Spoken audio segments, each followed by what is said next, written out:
At the start of the month, attacks on foreign nationals erupted in South Africa, where at least 10 people were killed in riots that seemed to be xenophobic in nature.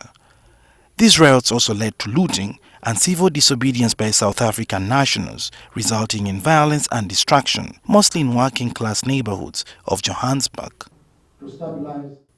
Today, the South African High Commission in Uganda has come out to condemn the attacks on fellow Africans. The recent attacks on foreign nationals and looting of shops is not in keeping with our constitutional democracy and the rule of law. That clearly states that South Africa belongs to all who live in it. According to the South African High Commissioner to Uganda, Lekoa Solimolo, the incidents which part of the violence are said to have been precipitated by a perceived involvement of foreigners in the drug trade as well as rise in unemployment. Now, probably you'll agree with me that such an incident is an opening for opportunists to manipulate the situation, that it no longer becomes the focused issue of drugs, but an opportunity to say, how do I loot? And that is why you saw many people, it became that opportunity.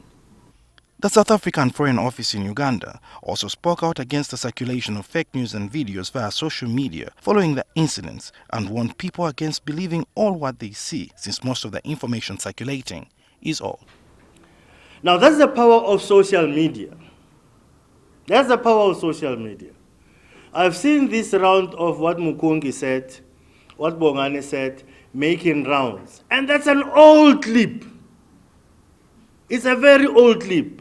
He is no longer even the deputy minister, that guy. According to the South African High Commissioner, at least 423 people have been arrested in connection to the crimes, but the country as a whole is feeling the economic pinch following the attacks on South African businesses in countries like Nigeria, the Democratic Republic of Congo, and Zambia.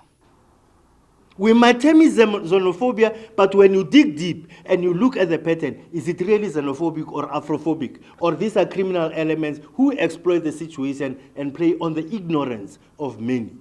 You see? So I was saying, many businesses, even in South Africa, your ShopRites and what, were attacked and people looted. This is not the first time xenophobic attacks have taken place in South Africa.